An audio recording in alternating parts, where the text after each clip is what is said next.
Welcome to our channel. Today we how to disable Zapier webhooks from triggering workflows step by step clearly. Log in to your Zapier account. Navigate to the My Zaps section from the dashboard. Identify the Zap that contains the webhook you want to disable. Click on the name of the Zap to open its settings. Locate the section labeled Trigger. Find the webhook trigger within that section. Click on the down arrow next to the webhook trigger for additional options. Select Disable Zap from the drop-down menu. Confirm your action if prompted.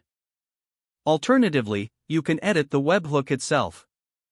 Navigate to the Webhooks app from the list of available apps. Open the specific webhook you wish to manage.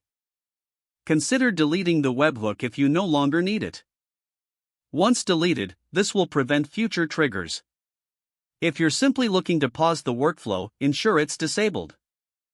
Remember that disabling the Zap will halt all related actions. Review any other Zaps that may also utilize webhooks if necessary. Once completed, your workflows will no longer trigger from that webhook. Ensure to monitor any changes and test your Zaps afterward. If the page does not load, refresh the browser or try again in a private or incognito window. Make sure you are using the correct email address, then retype it carefully to avoid small typos. If your password is not accepted, use the reset option and create a new strong password you can remember. Check your spam folder for verification or security emails, then complete any requested confirmation steps. Enable two-factor authentication if available to improve account security and reduce unauthorized access risk. After signing in, review your profile details so your contact information and settings are accurate and current. If you see an error message, note it down and try again after restarting your device and internet connection. Log out when you finish, especially on shared devices, to keep your account and payment information secure.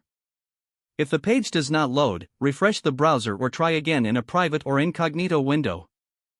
Make sure you are using the correct email address, then retype it carefully to avoid small typos. Don't forget to like this video and subscribe to our channel for more step-by-step tech guides.